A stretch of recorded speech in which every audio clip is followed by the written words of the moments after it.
Tole akkam jirtu daawwattootaa fi hordoftoota Daminaatiik aras viidiyoo haaraa tokko isiniif qabadheetan jira.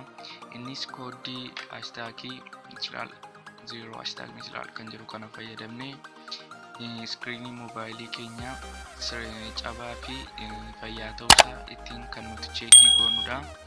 Egaa warri YouTube chaanaalii keenya subscribe hin goone amma yoonaatti Daminaatiikiin subscribe godhaa isiniin jenna.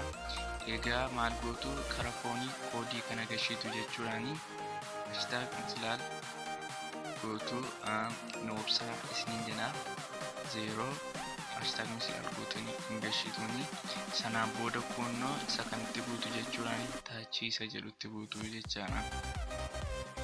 Taachiisa jedhutti buutu kun egaa moodela silkii moodela bara 2021 as ba'edha malee silkii duraanii irratti yoo yaaltanii maybe isin jala restore gochuu danda'a waan ta'eef hin jedheeni yeroo yaaltan kana of eeggannoodhaan yaalaa isin jedha. Silkii moodela haaraatii irratti qofa hojjeta jechaadha moodela as dhiyoote kunoo amma cheekii gochaan jira iskiriiniin isaa cabaatii fayyaatee saala kanaan cheekii gootu alaamammaatti cabaan hin jiru sirrii matta deemaa sararichi kanaafuu fayyaa ta'uusaa bareeraa jechaadhaan.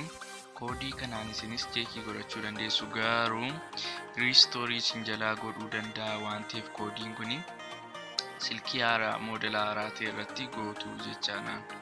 Egaa viidiyoon irraa isiniif qabadhee dhiyaate kana fakkaata. Amma viidiyoo biraa walitti deebinutti hundumtu keessan nagaan nuuf tura.